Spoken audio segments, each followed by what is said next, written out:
Terkadang Allah menginginkan dalam setiap amal yang kita lakukan itu, sempurna amalan itu dan baik ketika dipraktikkan dalam kehidupan.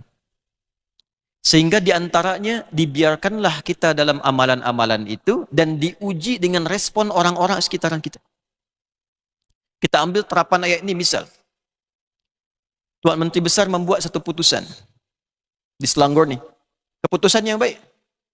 Sebelum ada putusan itu, dikenalnya baiklah. Oh ini baik, ini peduli, ini macam-macam, masjid negerinya bagus dan sebagainya. Tapi setelah muncul satu putusan ini, nampaklah selama ini yang tidak ada respon.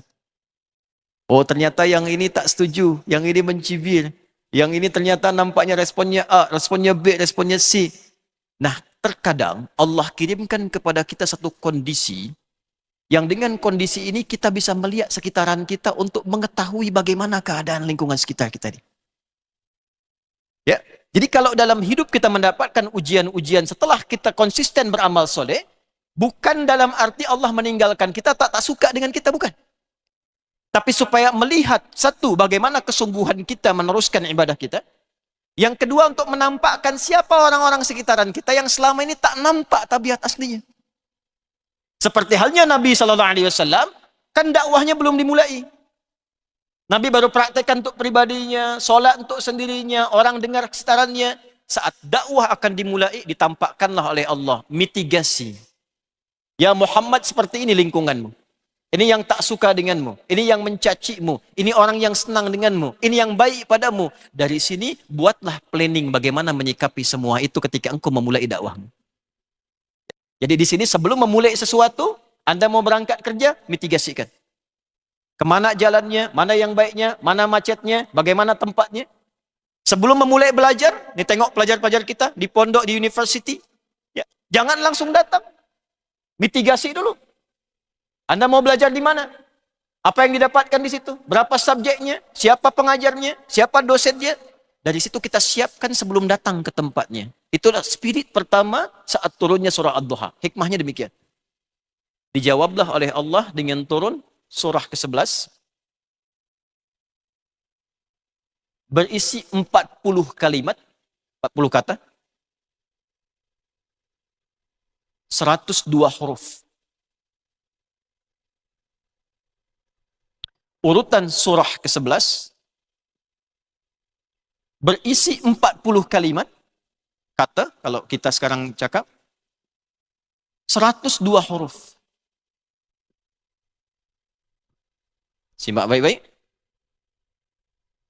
Nabi dituduh setelah 10 surah ini, dalam usia beliau mempraktikkan dakwah masih di kisaran 40-an. Maka diturunkanlah oleh Allah 40 kalimat. Dalam surah yang ke-11 berisi 102 keistimewaan dalam setiap hurufnya yang membebaskan Nabi dari semua tuduhan, cacian, dan permusuhan serta jaminan Allah saat kembali ke akhirat dalam kemuliaan. Urutan 11, 40 kalimat, 102 huruf. Usia Nabi 40-an, di atas 40. Kalau kita cakap di atas 40, sekitar 40-an itu arba'in namanya. Sekitar 40-an Nabi berdakwah, memulai dakwah ini, maka Allah turunkan surah dengan 40 kalimat. Berisi 102 huruf keistimewaan, yang istimewanya menjamin semua kebaikan Nabi, yang membebaskan dari cacian, dari tuduhan, dari permusuhan, sampai mengangkat derajat Nabi, bukan hanya di dunia, sampai di akhiratnya ke tempat yang terbaik. Bagaimana Allah menyampaikan itu sampai tertanam pada jiwa Nabi Muhammad, itulah yang akan kita mulai bacakan. Wadduha. Bila ada waw di awal ayat Al-Quran, lalu setelah itu ada alif lam, ada kalimat akhirnya kasrah, atau alif bengkok seperti ini, maka wawnya diartikan dengan sumpah. Ya. Misal, wasyamsi, wal asri, wal fajri. Akhir kalimatnya kasrah, i. Awalnya ada waw, artikan dengan sumpah. Biasanya kalau bersumpah itu artinya apa? Bersumpah itu untuk menguatkan sesuatu. Bila ada orang ragu, kita kuatkan. Bila ada orang ingkar, kita bersumpah. Ustaz Adini mau datang untuk memberikan tausiah. Ah, benarkah mau datang? Maka kita kuatkan, disebut dengan huruf taukid namanya. Innal ustaz sayati. Ustaz insya Allah akan datang. Tapi bila dia ingkar, tak mungkin itulah. Dulu pun kami undang, kami jemput, tak datanglah. Maka dikuatkan dengan sumpah. Wallahi, pakai waw. Innal ustaz sayati. Wallahi, naik sumpah, ya, dan menguatkan ustaz akan datang. Allah itu tidak perlu bersumpah untuk menunjukkan semua yang disampaikannya benar. Tapi demi menguatkan pada jiwa Nabi Muhammad dan membantah semua tuduhan-tuduhan yang dialamatkan pada Rasulullah, cacian-cacian, permusuhan-permusuhan, maka cukup digunakan satu huruf sahaja oleh Allah Subhanahu wa taala. Wa, inilah faedahnya wawul qasam dalam surah dan pembuka ayat ini, seakan mengatakan, aku tepis, aku hilangkan ya Muhammad, tanamkan pada jiwamu yang paling dalam semua permusuhan, cacian, makian, tuduhan yang disampaikan oleh orang-orang ini kepadamu, aku tepis seluruhnya, itu tak benar sama sekali. Wadduha hanya menggunakan satu huruf untuk menghilangkan seluruh tuduhan yang dialamatkan pada Nabi sallallahu alaihi wasallam. Ad-duha. Mengapa kalimat duha yang digunakan di sini? Setelah itu disusulkan walaili idza saja, ini. Kemudian bersumpah demi malam apabila malamnya itu sudah tenang, istaqarra wastawa, tengah malam. Saya hendak tanya sebentar, kalau yang paling enak itu cahaya mentari itu saat waktu apa? Duha. Banyak manfaat, banyak vitaminnya. Ya, kita keluar nampak saat masa Covid itu kan banyak berjemur orang luar ya. Bukankah di waktu duha? Ya, vitaminnya datang tiba, enak ya. Itulah diilustrasikan duha ini seperti keadaan wahyu turun. Nabi menerima setiap wahyu, setiap ayat seperti merasakan cahaya duha yang enak dan nikmat. Ya, Rasulullah itu kalau turun wahyu, perasaannya itu enak, bahagia, gembira. Dan itu diwariskan pada para sahabat. Sehingga para sahabat itu begitu wahyu turun langsung mengatakan sami'na wa ata'na. Sami'na wa ata'na. Sami'na wa ata'na. Wa qalu sami'na wa ata'na ghufranaka rabbana wa ilaikal masir. Al-Baqarah ayat 285. Saking nikmatnya, senangnya menerima wahyu, tunggu lagi kapan turun lagi ya Allah, kapan turun lagi. Saking nikmatnya seperti nikmat menerima cahaya duha. Jadi kalau umat dulu menerima Al-Qur'an itu sami'na wa ata'na. Umat sekarang sudah turun sami'na wa nanyaina. Kami dengar, kami banyak tanya lah. Ya. Nah, itu wadduha ya Muhammad, aku bersumpah demi keadaanmu yang merasa enak, tenang, nyaman dengan turunnya surah-surah Al-Qur'an seperti engkau merasakan kenikmatan dengan cahaya duha. Aku bersumpah walaili idza saja. Tafsir pertama, dan demi keadaan malam yang biasanya engkau bacakan ayat-ayat itu setelah malam itu terasa tenang saja. Istaqarra wastawa. Ya Muhammad, engkau merasa tenang, merasa enak, merasa nyaman ketika 10 surah turun. Lalu engkau biasakan baca di malam-malam ketika malam itu telah tenang saja. Aku bersumpah, kata Allah, ma wadda'aka rabbuka wa ma qala. Aku tepis, gugurkan seluruh tuduhan orang-orang yang mencibirmu itu, yang menuduhmu itu, yang memusuhimu itu. Mulai sekarang aku katakan, wahyu tidak terputus. Rabbu tidak akan pernah meninggalkanmu, dan tidak turunnya wahyu ini selama 12 hari, 15 hari, bukan karena aku benci kepadamu, seperti mereka tuduhkan. Bukan karena aku meninggalkanmu, seperti mereka cibirkan. Tapi Muhammad, aku ingin tunjukkan siapa orang-orang sekitaranmu ini yang selama ini terlihat baik kepadamu. Yang selama ini tidak pernah memberikan cibiran kepadamu. Yang selama ini tidak pernah menyoal engkau. Supaya saat dakwahmu dimulai, engkau sudah tahu bagaimana perilaku mereka dalam berkehidupan.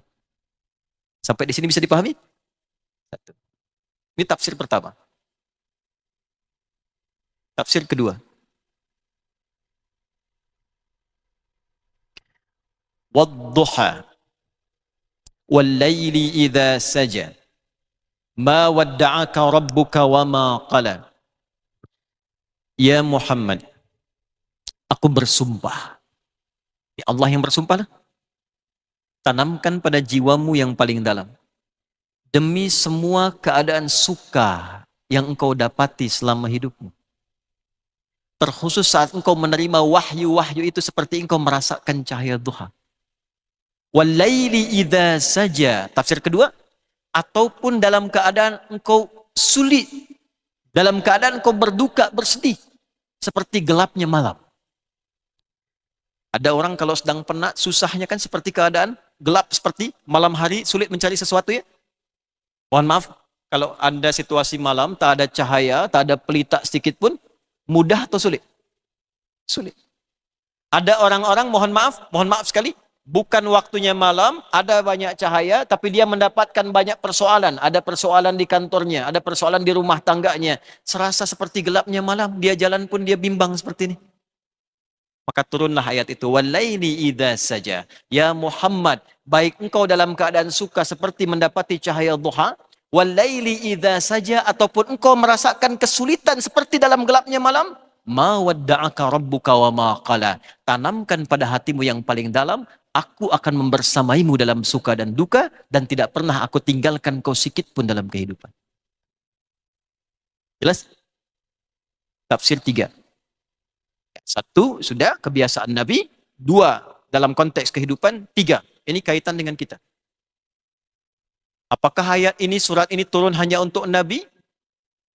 Atau diberikan pula pedomannya untuk kita umatnya? Maka kita gunakan kaidah dalam ilmu Al-Quran. Dalam kaidah asbabun nuzul. Nama kaidahnya, al-ibaratu bi'umumil lafzi la bi khususis sababi. Makna ayat dalam Al-Quran, sepanjang tidak dikhususkan kepada Nabi SAW hukumnya, seperti hukum berpoligami, ya, seperti hukum-hukum tertentu yang hanya khusus bagi Nabi, maka kaidahnya mengatakan bi'umumil lafzi la bi khususis sababi. Sekalipun ayatnya turun kepada Nabi, tapi maknanya umum, berlaku untuk semuanya, semua umat Rasulullah SAW. Jadi ayat ini Allah turunkan bukan hanya ingin menunjukkan peristiwa yang terjadi pada Rasulullah, tapi pesan dalamnya ingin diberikan pula kepada seluruh umatnya Nabi SAW yang dalam kehidupan tak semua mengalami sukacita.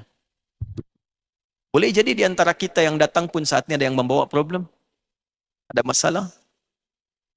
Ada yang sedang dalam keadaan bersedih di pekerjaannya, rumah tangganya, persoalan kehidupannya.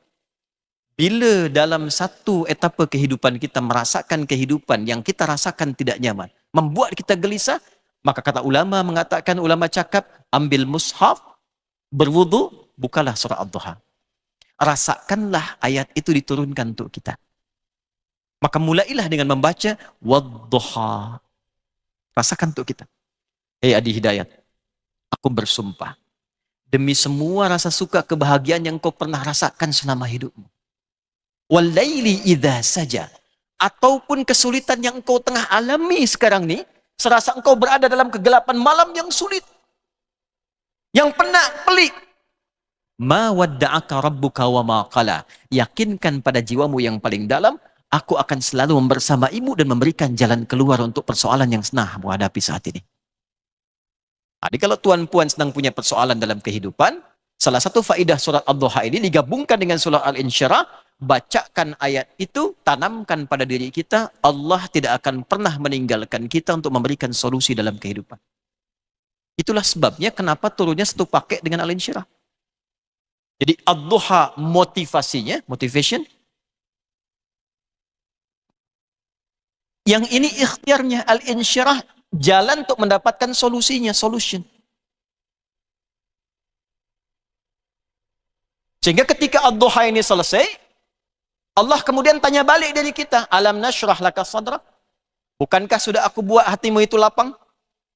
Seringkali banyak problem dalam kehidupan itu bukan karena problemnya yang sulit, bukan. Karena cara kita menerimanya yang tak lapang.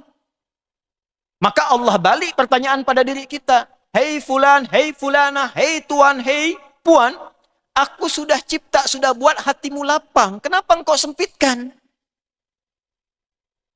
Banyak problem yang kita bisa atasi sesungguhnya dengan senyuman. Tapi karena cawan hati kita ini kecil, sehingga seakan-akan tuh masalah-masalah kecil itu menjadi besar lah. Kata Allah, lapangkan hatimu. Aku sudah cipta, sudah buat hatimu lapang. Kenapa engkau kecilkan? Ada anak muda datang pada seorang syekh. Dia ingin berkeluh kesah tentang soalannya. Syekh tak banyak cakap, dibawalah dia ke danau yang segar airnya. Dibawa segenggam garam. Lalu bawa satu gelas kecil lah. Dekat di danau tu, syekh ini mengambil sikit air dari danau, lalu setengah genggam garam ni dimasukkan ke dalam gelas tu. Dia katakan kepada anak muda itu, sila minum. Kata anak muda ini, ya asin lah. Minum saja. Ketika diminum, dia muntahkan lagi karena begitu asin airnya. Lalu syekh melemparkan setengah garamnya ni, sisanya dilontarkan ke danau yang segar tadi. Beliau ambil lagi dengan gelas yang sama, lalu dikatakan kepada anak muda ini, sekarang minum. Bagaimana rasanya? Dia kata, segarlah. Nah, itulah yang kau rasakan sekarang. Bila hatimu sempit seperti cawan gelas ni, maka persoalan sekecil apapun akan terasa tak nyaman dalam jiwamu.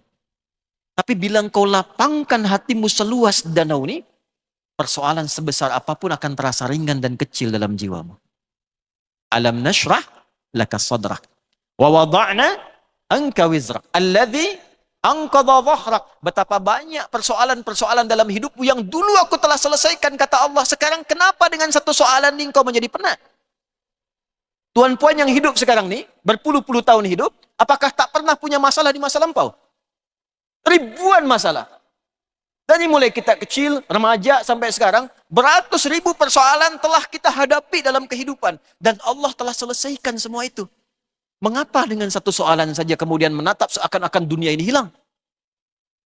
Persoalannya bukan masalahnya, kata Allah. Persoalannya hati kitanya yang tak lapang. Nah, cara melapangkan hati itu, cara pertamanya, tanamkan pada jiwamu yang paling dalam. Wadduha wal-laili idza saja. Tanamkan pada jiwamu yang paling dalam. Baik dalam keadaan suka ataupun duka, Allah tak akan pernah meninggalkan kita. Jadi kalau kita punya keyakinan seperti ini, masalah apapun jadi kecil. Nah, prakteknya begini. Ada persoalan besar, apapun itu mengguncang jiwa kita, katakan, Allah tak akan meninggalkan saya. Pasti Allah tolong saya. Nah, itulah orang-orang yang demikian tuh, yang punya hasrat demikian, semangat demikian, tuh Allah akan angkat derajat dia ya ke tempat yang tertinggi, sehingga dengan itu solusi mudah diberikan. Wa rafa'na laka dzikrak di Al-Insyirah. Seperti dulu pernah aku angkat engkau dalam kebaikan, sekarang pun aku akan angkat engkau kembali lebih daripada kedudukan yang semula. Baru dari situ muncul inna ma'al usri yusra. Fa inna ma'al usri yusra. Prakteknya, katakan pada diri kita, ini mudah, pasti ada solusinya. Nah, yang punya teorinya kita itu. Jadi kalau kapanpun ada soalan, kapanpun ada masalah, katakan pada diri kita, Allah tak akan pernah meninggalkan saya. Pasti saya ditolong sebagaimana Allah menyelesaikan semua persoalan saya yang dulu-dulu dalam berkehidupan. Setiap masalah, pasti ada solusinya. Nah, itu katakan pada diri kita. Kalau perlu ucapkan. Bukan hanya dalam diri kita, kalau perlu ucapkan. Fa inna ma'al usri yusra. Katakan lagi. Pasti ada solusinya. Pasti ada solusinya. Kita punya ayatnya, Jepun yang praktekanlah. Dulu tahun 90-an tuh ada acara itu, namanya Benteng Takeshi ya. Kalau tak clear itu. Setiap ada orang yang mau datang ke Benteng Takeshi, dia bikin semacam tank itu. Lalu di sampingnya ada reporter mengatakan, ya kamu pasti bisa, kamu pasti bisa, kamu pasti bisa. Nah kita tuh yang punya ayatnya. Jepun yang praktekan. Sekarang Korea, sejak mulai budak-budak kecil-kecil di kindergarten tuh, dia harus berdiri dan mengatakan sebelum masuk sekolahnya, mengatakan kita harus lebih daripada Jepun. Kita harus lebih daripada Jepun. Karena tuh bikin Honda, dia bikin Hyundai. Sana masuk Piala Dunia, sana pun masuk Piala Dunia. Mereka praktekkan dalam kehidupan, kita punya ayat tak pernah kita munculkan. Adik-adik kita nih yang sekolah-sekolah university nih, kalau punya masalah pelik di pelajaran, katakan, pasti bisa, pasti bisa. Tak mungkin Allah tinggalkan saya. Pasti ada solusinya. Katakan pada diri kita. Kemarin Jumat dibahas tentang utang tuh. Ya, Allah tak akan tinggalkan saya. Pasti diberikan solusi. Pasti berikan solusi. Itu dulu. Tapi jangan sampai situ. Tak datang-datang solusi itu. Ya, selesaikan ayatnya. Selesaikan ayatnya. Nah, sebelum ke sini, saya lanjut dulu ini, baru balik nanti ke Ad-Duha, supaya mudah memahaminya. فَإِذَا فَرَغْتَ وَإِلَى رَبِّكَ فَإِذَا فَرَغْتَ فَانْصَبْ. Maka coba mitigasikan apa persoalannya. Tugas kita diberi amanah apa oleh Allah? Mitigasi. Di rumah tangga ini ada berapa anak Allah anugerahkan? 4, 5, 6. Ya, lihat. Ini karakternya apa? Yang ini apa? Yang ini apa? Yang ini apa? Ikhtiarkan. Siapkan. Pertama jadi ahli tafsir. Kedua ahli hadis. Ketiga ahli fiqih. Ya, keempat dokter. Yang kelima misalnya ya arsitek. Silakan. Petakan jalur hidupnya sampai kita kembali pulang pada Allah Subhanahu wa taala. Setelah itu tawakal pada Allah. Dalam konteks tawakal inilah surah Ad-Duha memberikan isian pada jiwa kita. Jadi kalau jiwanya sudah mantap, apapun yang kita kerjakan itu akan kokoh.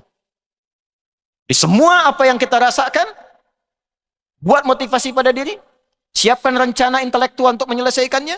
Setelah itu tawakal hasilnya pada Allah Subhanahu wa taala. Jangan pikirkan hasil. Kalau puan mendidik anak untuk mendapatkan hasil, pasti kecewa. Karena yang dituntut oleh Allah itu ikhtiarnya saja. Rawat ia, dekatkan dengan orang soleh, berikan pendidikan yang baik, dan biarkan Allah mengarahkan ia pada yang terbaik untuk jalan hidupnya. Yuk kita balik ke surat Ad-Duha, sekaligus kita menutup untuk uraian tafsirnya. Wad-duha wal-laili idza saja ma wadda'aka rabbuka wa ma qala. Tafsir pertama, ya Muhammad, aku bersumpah demi seluruh surah-surah yang telah aku turunkan kepadamu sehingga engkau merasa bahagia dengan itu, seperti engkau merasakan kebahagiaan menerima cahaya duha. Wal-laili idza saja, aku bersumpah demi malam-malam yang engkau biasa bacakan surah-surah itu di keheningan malam dengan sepenuh jiwamu, sehingga engkau merasakan ketenangan dan kebahagiaan. Ma wadda'aka rabbuka wa ma qala. Aku bersumpah, tanamkan pada hatimu yang paling dalam, tak benar cibiran orang-orang itu. Abaikan tuduhan orang-orang itu. Aku bantah semua itu, aku tak akan pernah meninggalkanmu ataupun membencimu. Aku akan turunkan wahyu-wahyu kembali, sehingga engkau merasa nyaman, merasa bahagia, dan engkau bisa bacakan kembali di malam-malam yang biasa engkau lakukan. Tafsir 1. Tafsir 2 dan 3 saya gabungkan. Wadduha. Wahai umat Muhammad, yang sedang merasakan penat, gelisah, kadang dicibir orang dalam tugas, kadang dituduh orang, kadang dimusuhi orang, kadang punya masalah membuat penat, pelik, ya. Wal-laili idza saja, seperti gelapnya malam, sulit, limbung, bimbang berjalan. Ma wadda'aka rabbuka wa ma qala. Tanamkan pada hatimu yang paling dalam. Baik engkau dalam keadaan suka bahagia, seperti merasakan cahaya duha, ataupun sekarang kau punya soalan yang tak bisa engkau selesaikan dan penat, membuat dirimu pelik dan susah, tanamkan pada hatimu yang paling dalam. Aku akan selalu memberikan bimbingan dan solusi padamu, dan tidak akan pernah aku tinggalkan engkau dalam kehidupanmu. Coba gini, laisa kamitsli syai', tak sama perbandingannya. Kalau tuan-puan sini sedang punya soalan, datanglah Datuk Seri Menteri Besar mengatakan, sabar tuan, insya Allah masalah tuan ni akan selesai. Yakinkan pada diri tuan, saya akan membersamai tuan sampai selesai masalah ini. Kira-kira bagaimana lah? Kan kemarin Jumatan tu tentang hutang ya. Tuan datang kepada Datuk Seri mengatakan, bagaimana ini Menteri Besar? Hutang hamba begini, tenang saja. Baik dalam keadaan tuan tak punya hutang seperti cahaya duha, ataupun berada dalam gelap malam sulit dan penatnya seperti sekarang bebannya menimpa tuan, yakinkan pada diri tuan, saya akan membersamai tuan sampai masalah tuan selesai. Kira-kira bagaimana perasaan kita tuh? Senang. Sekarang Allah yang mencipta Menteri Besar, mencipta kita semua, mengatakan pada diri kita, tanamkan pada hatimu yang paling dalam. Dan Allah menggunakan sumpah. Aku bersumpah, kata Allah. Tanamkan pada hatimu yang paling dalam. Tak perlu engkau ratapi itu. Tak perlu engkau tangisi itu. Aku turunkan kepadamu bukan ingin memberikan beban padamu, bukan. Tapi ingin mengantarkan engkau pada kebahagiaan yang lebih daripada saat ini. Tanamkan pada hatimu yang paling dalam, aku tak akan pernah meninggalkanmu. Aku dampingi engkau sampai selesai menyelesaikan soalan kehidupanmu. Jelas? Baik. Walal akhiratu khairul laka minal ula. Dan sungguh aku bersumpah. Lamnya menggunakan taukid di situ. Setelah qasam ada taukid. Walal akhiratu khairul laka minal ula. Dan aku bersumpah ya Muhammad, sungguh di akhirat nanti aku telah siapkan untukmu anugerah terbesar yang tak sama dengan keadaan di dunia ini. Lebih baik daripada semua dunia dan seisinya. Ada dua maknanya. Satu, yuk kita tuliskan di sini dunia, sini akhirat.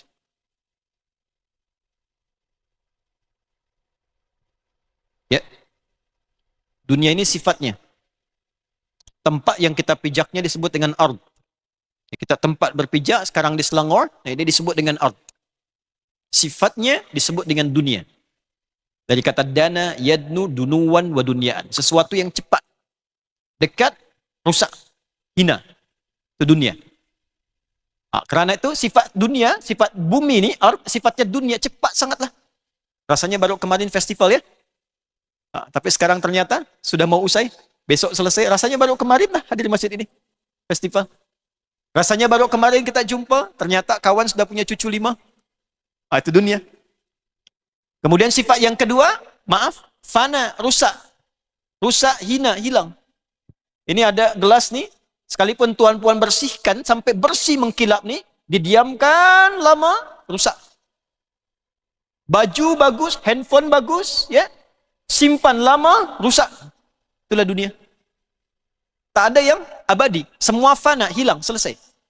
Jabatan, kedudukan sekarang akan berganti, hilang. Kalau bukan kita tinggalkan, dunia meninggalkan kita. Karena itu jangan pernah berebut, berselisih pada yang rusak. Tak ada manfaat. Karena itu aneh. Aneh saja. Bila ada orang berebut dunia itu aneh. Berebut dunia itu aneh. Karena itu Nabi mengajarkan pada para sahabat, tak usah berebut dunia. Untuk apa berebut yang rusak? Ikhtiar membawa dunia untuk maslahat, itu yang dianjurkan. Berebut dunia karena syahwat, itu yang dilarang. Sifat dunia yang pertama, penuh dengan ujian. Dua, kenikmatannya tak pernah abadi. Nikmatnya sementara. Pelan-pelan. Baik. Sepanjang hidup di dunia selalu ada ujian. Walanabluwannakum bisyai' Al-Baqarah 155. Sepanjang kalian hidup, sepanjang itulah kalian akan diuji. Karena tanda seseorang itu hidup adalah adanya ujian, problem. Allah menguji seorang hamba bukan ingin membuat hidupnya bermasalah, bukan. Tapi ingin menaikkan status kehidupannya sehingga lebih berkualitas dari sebelumnya. Meningkatkan quality. Bukankah di sekolah, di pondok, kalau ingin meningkat quality diuji?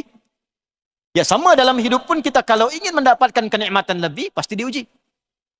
Rumah tangga tuh kalau tidak ada soalan, tak ada selisih paham, tak akan terasa kenikmatannya. Belajar dari masalah yang semula untuk meningkatkan ketahanan. Esok lusa ada masalah lebih besar, meningkat ketahanan kita, belajar dari persoalan yang sebelumnya. Ujian. Hidup sama dengan ujian. Orang yang tak ingin diuji sama dengan tak ingin hidup. Nah itu perbandingan terbaliknya. Hanya orang yang wafat, yang meninggal, yang tidak diuji lagi. Nah, selesai. Jadi sepanjang Tuhan Puan hidup, dia pasti diuji. Ya kesini pun datang ada macet lah. Ada berebut saf lah, itu ujian. Nah, jadi saya nak tanya sebentar, siapa yang tak mau diuji? Boleh angkat tangan? Nah, tak ada yang angkat ya? Ya, baik. Nah, jadi sepanjang kita hidup, pasti mendapati ujian. Tinggal kita keluarkan ayat-ayat untuk mengatasi ujian-ujian dimaksud. Karena itu, orang yang hidup di dunia, diuji dengan soalan-soalan. Ada soalan seputar ibadah, tentang solat, baru kita selesai, dipanggil lagi adzan, kita solat. Masuk Ramadan, tambah Qurannya, tak makan kita dari fajar sampai dengan maghrib, ujian. Ada ujian muamalah, berhadapan dengan anak, dengan istri, dengan tetangga, jiran, dan sebagainya, ujian. Dunia, semua ujian. Akhirat, istimewa, lebih baik, karena tak ada ujian lagi, semua nikmat. Akhirat, tak ada ujian, semua nikmat. Bila masuk surga? Tak ada ujian lagi, semua apa? Nikmat. Kerana itu di akhirat tak ada solat lagi. Perlulah bercita-cita, insya Allah di surga, saya tetap tahajud. Tahajud itu di dunia saja. Baca Quran di dunia saja. Nanti di akhirat sebelum masuk surga, baca dulu Quran yang biasa engkau baca. Untuk meningkatkan derajat di surgamu. Iqra. Wartaqi. Fa inna akhira qiraatika akhiru manzilatika. Ayo naik. Bacakan Quran yang biasa engkau bacakan saat di dunia. Saat di dunia. Dikonfirmasi di akhirat. Jadi semua pintu surga itu, semua amal-amal ujian dunia kita. Ada pintu puasa namanya Ar-Rayyan, ada pintu sedekah, ada pintu salat. Tuan puan pilih amalan apa yang tuan puan siapkan untuk memasuki surga dengan nama ujian dan amalan itu. Saya ingin pintu salat, perbanyak salat sekarang. Saya ingin dipanggil oleh pintu Ar-Rayyan, nanti pintu Ar-Rayyan panggil. Aina shaimun, aina shaimun. Tuan puan nggak bisa klaim. Amalnya yang membimbing kita datang. Fa idza dakhaluhu ughliqa, begitu masuk tutup. Maka Abu Bakar bertanya, ya Rasulullah, apakah ada orang yang dipanggil dari semua pintu itu, 8 pintu? Kata Nabi, aku berharap engkau termasuk di dalamnya. Sejak saat itulah Abu Bakar membuat menu ibadah hariannya. Semua 8 pintu itu dicari dalam sehari. 8 pintu. Tingkatkan solatnya. Nabi bertanya satu hari, siapa yang sudah berjamaah semua angkat tangan. Turun sikit siapa yang sedekah, turun sikit sebagian angkat tangan. Nabi tanya lagi, siapa yang sudah nengok orang sakit? Sebagian turun lagi, Abu Bakar angkat tangan. Siapa yang sudah menyolatkan orang yang meninggal? Sebagian turun, Abu Bakar angkat tangan. Siapa yang mengantarkan orang ke kuburnya? Semua turun, Abu Bakar angkat tangan. Semua pertanyaan Nabi, Abu Bakar angkat tangan. Sejak Nabi berkata, aku berharap engkau termasuk yang dipanggil semua pintu surga, Abu Bakar membuat menu 8 pintu surga itu untuk dikerjakan dalam setiap hari. Sedangkan beliau sahabat Nabi yang utama. Turunnya surah Al-Lail karena Abu Bakar. Karena itu tidak dipisahkan oleh Allah. Di Quran, Al-Lail, kemudian Ad-Duha. Al-Lail 92, Ad-Duha 93. Di Quran, 2 surahnya tidak dipisahkan. Hidupnya bersama, hijrah menemani Nabi, wafat di samping Nabi, di akhirat bersama Nabi, tapi menyiapkan amalan selama hidupnya supaya dipanggil 8 pintu surga ini. Kita siapa? Sahabat Nabi bukan. Kerabat Nabi bukan. Mertua Nabi bukan. Tidak membersamai Nabi dalam hidup. Dikubur pun tak di samping Nabi. Lalu kita abai dengan semua persiapan itu. Balik ke sini. Sepanjang di dunia, siapkan. Di akhirat tak ada lelah lagi. Baca. Quran yang biasa engkau bacakan di dunia. Setiap kita baca, naik derajat kita. Naik sampai yang paling tinggi. Itulah sebabnya anak-anak Palestina sekarang, itu mereka diantaranya menguatkan diri dengan Quran. Saya punya kawan-kawan ulama dari Palestina ini, khususnya di Gaza. Itu kalau anak-anak, budak-budak kecil itu sudah hafal 30 juz. Hafaz 30 juz, dia akan bercanda dengan kawannya yang baru 20 juz, 15 juz. Nanti kalau saya sudah di atas, saya kasih dadah kamu di bawah ya, saya tengok gini. Canda mereka. Karena itu bukan kasihan pada mereka, kasihan pada diri kita. Allah sayang dengan mereka sesuai dengan ajalnya pulang. Apapun itu asbabnya. Tapi mereka sudah membawa kebanggaan di hadapan Allah. Cita-citanya syahid. Satu kali ada seorang pencerita Indonesia datang ke sana untuk memberikan share kebahagiaan lah, cerita dia. Ini kisah nyata. Dia masuk, dia tanya, siapa yang mau jadi presiden? Anak-anak kecil, budak-budak, sikit saja. 1, 2 dia angkat tangan. Siapa yang mau jadi dokter? Yang perempuan kecil-kecil angkat tangan. Siapa yang mau jadi pemain bola? Ada yang angkat tangan. Terakhir nih. Siapa yang mau jadi mujahid fi sabilillah? Tak ada yang angkat tangan. Tapi semua berdiri. dan mengatakan nahnu mujahid fi sabilillah, nahnu syuhada, nahnu syuhada. Kamilah semua mujahid, kami syuhada, kami akan susul ayah kami susul paman kami susul kerabat kami. Semua berdiri dan tak ada yang angkat tangan. Sekarang apa yang Tuhan persiapkan? Tuhan persiapan untuk pulang. Apa amalan kebanggaan kita untuk pulang? Sedangkan Allah sudah menguatkan kita lewat surat Ad-Duha. Engkau punya masalah, aku beri solusi. Engkau sedih, aku senangkan kau. Engkau sakit, aku sembuhkan. Aku tak tinggalkan kau selama hidupmu. Pertanyaan Allah, fa'aina tadhhabun? Nanti engkau pulang, apa yang kau bawa? Macam mana kita di hadapan Allah, kita di hadapan saat hisab? Saat Allah katakan, aku menciptamu, aku menyembuhkan kau kalau sakit, aku maafkan kau kalau salah, aku ampuni kau kalau berdosa, aku butuh kau berikan. Engkau minta aku berikan, engkau sedih aku bahagiakan. Kenapa engkau bermaksiat kepadaku? Tuhan jawab apa? Apa kebanggaan yang kita bawa saat pulang? Ada orang sukses di Indonesia dalam pemilu legislatif ni, datang kepada kami, dia minta doa. Saya tanya, Tuhan dipilih oleh berapa orang? 100.000 Ustaz, masuk parlemen dia, 100.000 orang.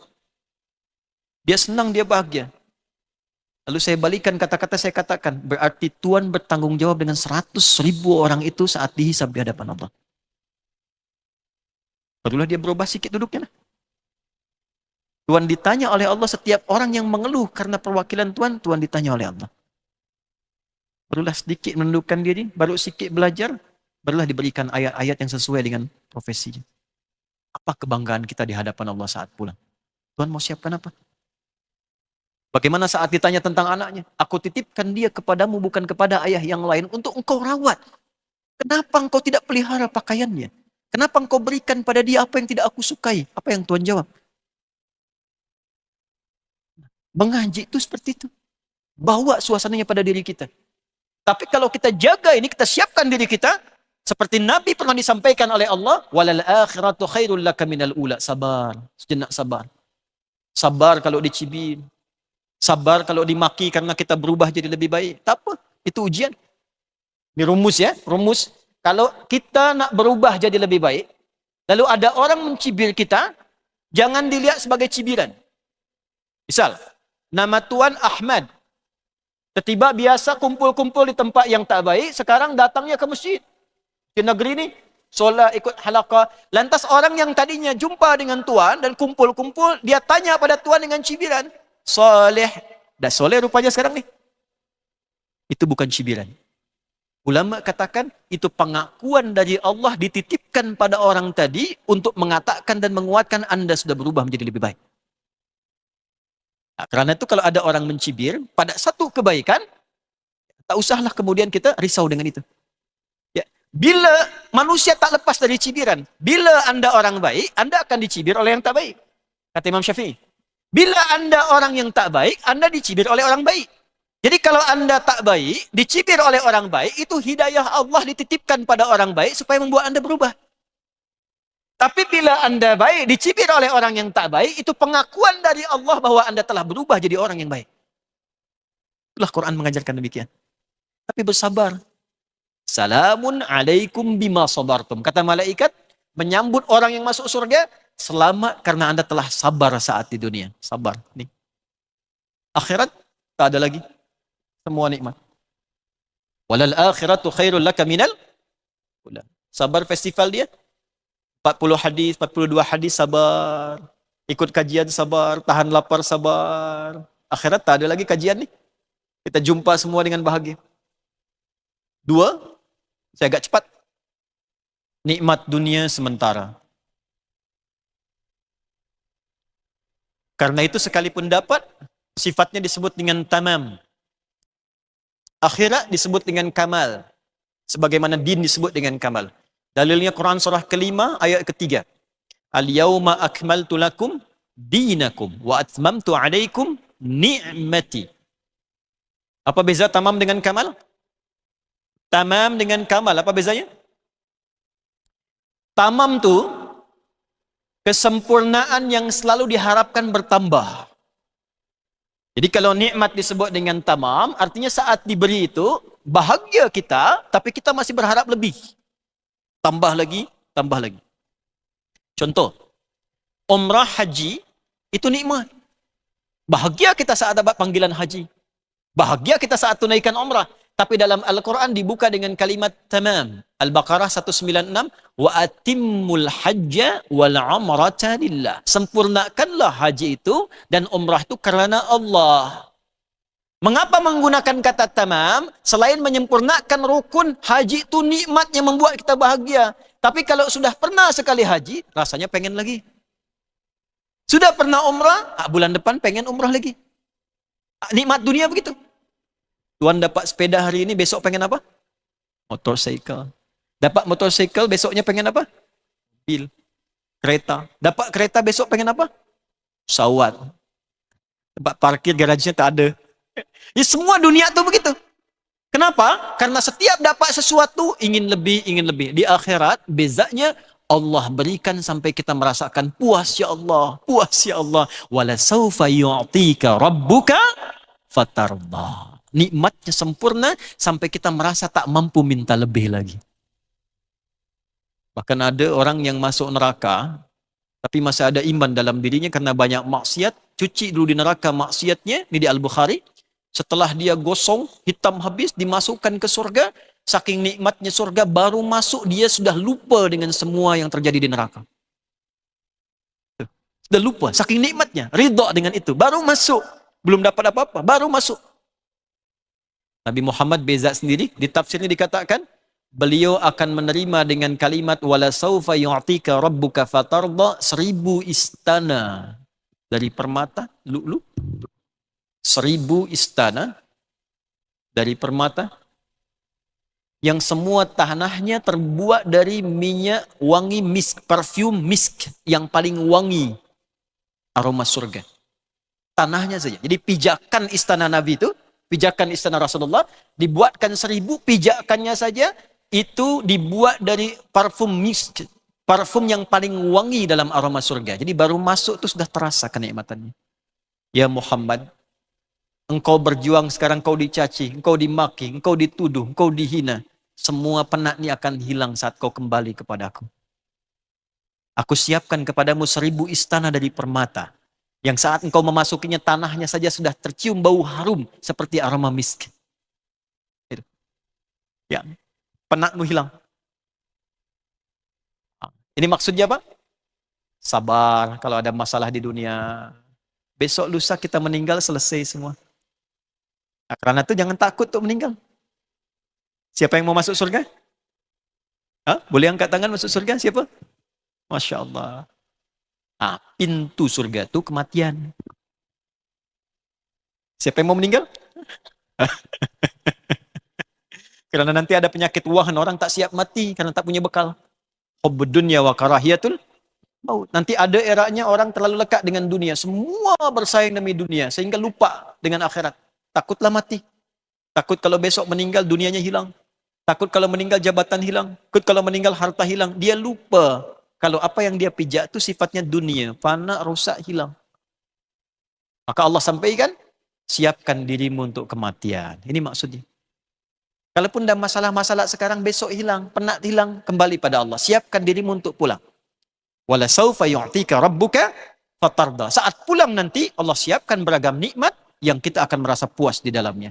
Nah, sekarang bikin kurikulumnya, buat minimal sampai tahun depan. Tuan Puan mau spesial di amalan apa? Keluarkan 8 pintu surga, rumusnya begitu.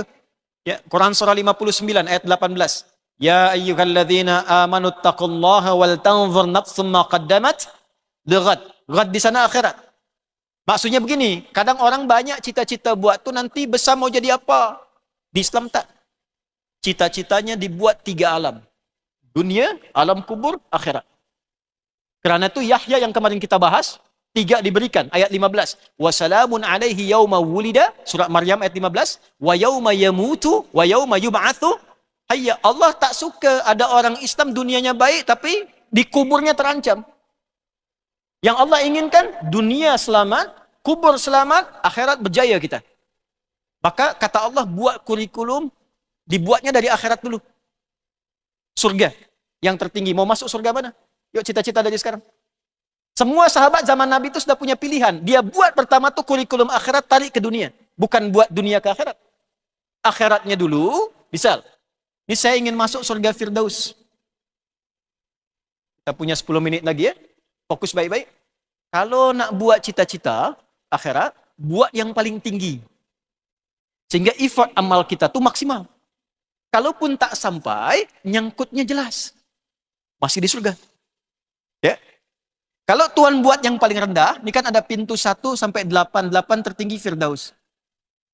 Pernah ada sahabat Nabi, hadis Muslim, nomor hadis ya, yang ayat turunnya nanti terkait dengan nomor hadis ke-14 di hadis Muslim. Datang seorang Arab Badui, ya Arabiyun ilan Nabi sallallahu alaihi wasallam, datang Arab Badui pada Nabi sallallahu alaihi wasallam, dia cakap, "Ya Rasulullah atau kama qal, dullani ala amalin basitin yudkhilunil jannah."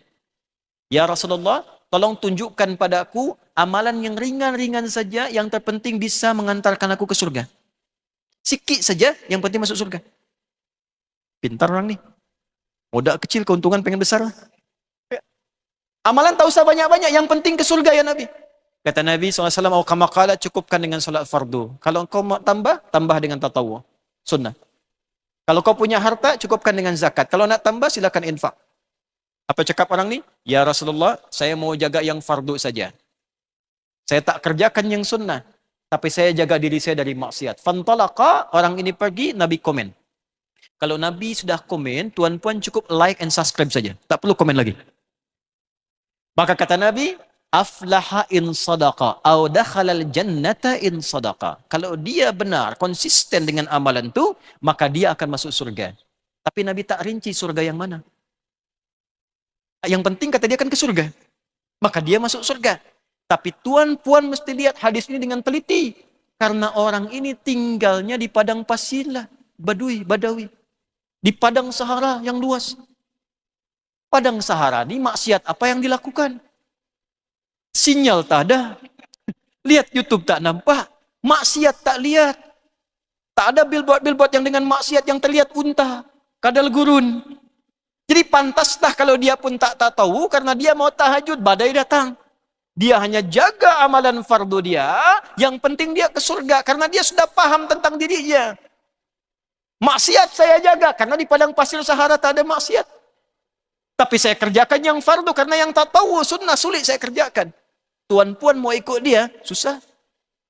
Keluar masjid, bisa maksiat. Buka YouTube, maksiat. Tak malukah ada gambar-gambar tengok maksiat itu dimasukkan ke saku tuan-puan solat? Tuan-puan solat, ada gambar-gambar maksiat di handphone dimasukkan ke saku. Lantas tuan-puan katakan, Allahu Akbar. Tak malu dengan itu? Kenapa imam kita cakap tadi? Ya, Allahumma la mani alima a'taita, wala mu'ti alima ma'data, wala yanfa'u dzal jaddi minkal jadd. Apa asbabnya kalimat itu keluar? Sebelum solat, banyak orang bangga-bangga tentang kakeknya, tentang datuknya. Datuk saya ini dulu, datuk saya jabatannya ini, datuk saya kedudukannya ini. Maka Nabi responlah itu dalam solat dengan kalimat tadi saat i'tidal. La mani alima a'taita, wala mu'ti alima mana'ta, wala yanfa'u dzal jaddi minkal jadd. Ditolak semua klaim-klaim mereka itu. Bagi Allah di akhirat tak akan dilihat apa pangkatmu, siapa saudaramu, siapa bagian relasimu, yang dilihat apa amalmu. Maka dari itu, nih Firdaus, turunkan. Turunkan ayatnya. Quran surah ke-23. Saya tutup. Ayat 1 sampai ayat 11 misalnya. Sampai 9 cukuplah.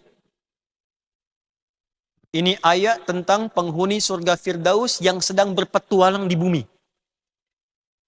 Ulaika humul warithun alladzina yarithunal firdausa hum fiha khalidun. Ada orang-orang pewaris surga Firdaus yang sedang berpetualang, beraktiviti di bumi. Dan mereka akan kekal di surga Firdaus itu. Dan dahsyatnya, Allah tak sampaikan profesinya. Allah berikan sifat amalannya. Qad aflahal mu'minun. Satu, dia beriman. InsyaAllah kita masuk golongan pertama ini. Alladzina hum fi salatihim khashi'un. Ciri kedua, dengan imannya dia tunaikan solat, tapi kualiti solatnya lebih daripada yang standar. Karena ada orang yang sekedar, yang penting saya solat lah. Takbir sampai selesai, dapat pahala sepanjang ikhlas. Yang Firdaus tak. Dia berusaha solat selama hidupnya untuk khusyuk dalam solatnya. Maka tuan-puan belajar fikih solat dari sekarang. Apapun profesinya. Jadi yang jadi menteri besar bisa masuk. Jadi PM bisa masuk. Jadi pejabat bisa masuk. Rakyat, pebisnis, semua punya peluang. Dibuka untuk semua. Apapun profesi tuan-puan bisa masuk ke tempat ini sepanjang sifatnya dikeluarkan. Walladzina hum 'anil lagwi mu'ridun. Yang tak penting abaikan. Kegiatan-kegiatan tak penting tepikan. Walladzina hum lizakati fa'ilun. Sekarang ayo bekerja keras supaya bisa zakat.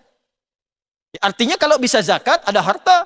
Jadi Quran pun mendorong kita untuk kaya. Kaya untuk ibadah. Jadi ayo yang pengen ke surga Firdaus berusaha supaya bisa beramal. Sampai ujungnya, sampai ayat ke-9 selesai kita tunaikan. Wala saufa yu'tika rabbuka fatarda. Kalaupun tak sampai ke sini, ya semoga masuk surga Aden. Jannatun Na'im, Darussalam. Dan semoga disambut oleh Rasulullah SAW dalam khaudnya beliau insyaallah. Ya, saya akhiri alam yajidka yatiman fa'awa. Coba ingat-ingat kalau sekarang sedang susah. Dulu kita waktu kecil-kecil baru keluar dari rahim ibunda kita. Adakah kemudian yang merawat kita? Ada. Ibu kita, ayah kita. Siapa yang menghendaki itu? Allah. Engkau tak perlulah merasa khawatir karena soalan yang sekarang membuat engkau penat, sulit. Bahkan kau tinggalkan tahajud, tinggalkan solat. Bukankah dulu saat dalam rahim kau tidak berpikir siapa yang memberikan kau makanan? Lalu engkau keluar dari rahim ibundamu, siapa yang merawat engkau? Fa'awa, Allah kirimkan hamba-hamba terbaik merawatmu sampai engkau hidup sekarang. Bila puluhan tahun soalan itu Allah tuntaskan, mengapa engkau merasa penat dengan satu soalan yang kau hadapi sekarang ini? Sehingga lupa dengan itu semua. Wa wajadaka dhallan fahada. Ya Muhammad SAW, engkau dulu hidup di lingkungan yang tak baik. Lalu Allah selamatkan engkau dengan petunjuk, sehingga engkau tidak terkena dengan semua sifat yang tak baik itu. Kau lihat masyarakat yang lain zina, ada yang mabuk, ada yang kriminal. Allah menjaga engkau dari perbuatan semua itu. Awas jangan salah terjemah ya. Ada sementara sebagian menerjemahkan dan engkau dulu pernah tersesat. Nah itu tidak tepat. Yang dimaksud ayat ini, engkau hidup di kalangan masyarakat yang tersesat. Allah selamatkan engkau dari perbuatan sesat mereka. Itu maksudnya. Ya karena itu ketika ayat ini turun, Nabi berkata langsung, "Na'am ya Jibril," benar ya Jibril. Ya. Awajadaka ila fa'aghna, bukankah engkau dalam berdakwah dulu sulit? Allah kirimkan Khadijah membantu engkau, membuat engkau lebih mudah, mengkayakan engkau supaya engkau mudah melakukan dakwah. Nabi jawab, "Na'am ya Jibril." Allah balik tanya pada kita, bukankah dulu dari engkau lahir aku rawat dengan baik lewat orang tuamu? Jawab, "Iya ya Allah." Bukankah engkau pernah ketemu teman yang tak baik dalam pergaulan aku selamatkan engkau? Jawab, "Iya ya Allah." Bukankah dulu Anda tak punya acara semacam ini, festival, datang ulama-ulama baik-baik, dijemput ke sini untuk mengajarkan Anda? Jawab, "Iya ya Allah." Bukankah dulu engkau tak punya kemapaman seperti sekarang? Sekarang Allah berikan harta, punya kereta, punya macam-macam. Dulu tak punya. Jawab, "Iya ya Allah."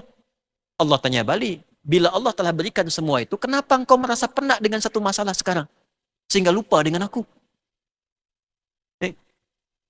Nah, bila telah sadar semua itu, maka gunakan dengan syukur. Fa'ammal yatima fala taqhar. Maka bagi orang-orang yang masih kurang di bawah, yang masih dirawat, perhatikan. Karena kita pun pernah di posisi itu. Wa ammas sa'ila fala tanhar. Bila ada orang minta bantuan kepada kita, dan kenapa dipilihkan kita bukan yang lain lah? Seperti Allah kirimkan orang membantu kita, Allah kirimkan orang lain untuk kita bantu. Allah yang pilihkan dia datang pada kita, bukan pada yang lain. Kalau tak mampu pun memberi dia dengan harta, ucapkan kata-kata yang baik. Quran surah kedua ayat 263. Qaulun ma'rufun wa maghfiratun khairum min sadaqati yatsba'uha adha. Karena Allah yang kirimkan, sambut dulu dengan baik. Walaupun belum mampu kita beri. Alhamdulillah yang telah mengirimkan kisana Tuhan kepada hamba, kepada saya. Semoga Allah kirimkan jalur terbaik. Mohon maaf mungkin sekarang belum bisa saya berikan yang terbaik, tapi insya Allah ini menghantarkan pada yang lebih baik. Yang penting penuhi dulu perintah Allahnya. Kita membantu dia bukan karena dia butuh, tapi Allah yang mengirimkan dia pada kita, kita bantu untuk menaati Allah. Kita bantu dia untuk menaati Allah, bukan karena dia butuh bantuan kita. Jelaslah? Maka ditutuplah dengan kalimat, wa amma bi ni'mati rabbika fahaddits. 2 menit terakhir tentang ayat terakhir ini, saya ingin meluruskan kesalahpahaman yang banyak pula ramai terjadi di masyarakat. Tidak ada pertentangan ayat ini dengan ria. Ayat ini bukan berbicara Anda dapat promosi jabatan, Anda update status. Ayat ini bukan berbicara Anda punya tambahan uang, tambahan kereta, rahmukallah, Anda update status. Alhamdulillah lah dapat Ferrari. Alhamdulillah dapat Lamborghini, bukan. Ayat ini ingin bicara, wa amma bi ni'mati rabbika, adapun nikmat-nikmat yang Rabbmu berikan kepadamu, fahaddits, maka syukurilah nikmat itu dengan menggunakannya sesuai dengan perintah Allah. Maka nikmat terbesar kepada Rasulullah, nikmat kenabian dan kerasulannya. Karena itu Allah tutup dengan kalimatnya, Muhammad, jangan kau banyak pedulikan cacian mereka, jangan kau banyak pedulikan cibiran mereka, jangan kau banyak pedulikan tuduhan mereka, karena ada nikmat besar yang aku berikan kepadamu, melampaui semua apa yang mereka tuduhkan kepadamu. Engkau tu Nabi, engkau tu Rasul, syukuri nikmat kenabianmu dengan mendakwahi mereka dalam kebaikan. Jadi bersyukur itu menggunakan nikmat yang Allah berikan pada kita untuk beramal saleh. Anda punya jabatan, ya, jangan Anda khawatir. Kalau ada yang mencela, mencibir, beda pendapat, itu wajar. Karena itu Anda terima amanah. Tapi syukuri nikmat jabatan itu dengan beramal soleh, menggunakannya sesuai dengan titipan Allah. Anda diberikan harta bukan untuk pamer. Syukuri harta itu, gunakan sesuai dengan apa yang Allah perintahkan. Itulah wa amma bi ni'mati rabbika fahaddits. Rawat anak dengan baik, bagi kepada 3 bagian. Zakat yang wajib, infak yang wajib, infak yang sunnah. 3 amalan harta. Zakat yang wajib saat masuk nisab, Quran surah ke-9 ayat ke-60. Ya, infak yang wajib untuk keluarga, Quran surah 4 ayat ke-34. Infak yang sunnah, 2 urutannya. 5 yang priority, Quran surah kedua ayat 215. Yas'alunaka madza yunfiqun, ada 5 orang. Qul ma anfaqtum min khairin falil walidain wal aqrabin wal yatama wal masakin wabis sabil. Tuan-puan kalau ingin infak 5 golongan pertama ini. Setelah itu baru umum, Al-Baqarah ayat 261. Mathalul ladzina yunfiquna amwalahum fi sabilillah. Fi sabilillah. Nah, itulah wa amma bi ni'mati rabbika fahaddits. Ulama, tuan guru, kiai, habaib, apa nikmatnya? Ilmu. Fahadditsnya apa? Mengajar. Jadi wa amma bi ni'mati rabbika fahaddits itu sampaikan ilmumu. Ajarkan dengan ikhlas. Jangan kau mengajar untuk keuntungan duniawi. Cari-cari materi. Ya. Saya menjaga ini luar biasa ayat ini karena berat bagi kami mengaji, membaca mesti dipraktikkan. Kerana itu tak perlu lepot ya. Kalau kami bisa datang sihat, datang, kami datang sendiri. Wala tamnun tastakfir. Jangan kau mengajar untuk meminta sesuatu lebih. Apalagi mencari dunia. Jangan tukarlah akhirat dengan dunia. Walal akhiratu khairul laka minal ula. Tugas guru mengajar. Bukan mencari dunia. Kenapa saya cakap ni? Karena banyak sekarang istilah-istilah. Oh, kalau dia diberi amplop ni, tebal lah amplop dia itu sahih. Kalau tipis lah dhaif. Tipis tapi banyak sahih li ghairihi. Itu sehingga banyak sekali nanti persoalan-persoalan yang muncul. Nanti kalau seorang pengajar hanya tergantung kepada bayaran dia, maka ilmunya hanya sampai kualiti itu. Hilang bayarannya, hilang ilmu. Karena itu ya mohon maaf sangat, mohon ampun ya. Menteri besar ni jangan berikan saya apapun lah. Saya datang ni alhamdulillah, saya mampu saya datang. Bukan saya menolak. Ya, tapi saya sudah terpaut janji kepada Allah. In ajriya illa 'ala Allah. Saya ingin mengharap sepenuhnya dari Allah Subhanahu wa taala. Ya, alhamdulillah semoga Allah muliakan kita dalam kebaikan. Semoga Allah sayangi kita semua dalam kemuliaan. Semoga Allah berikan kemampuan kita untuk mengamalkan apa yang telah kita pelajari dalam surah Ad-Duha ini.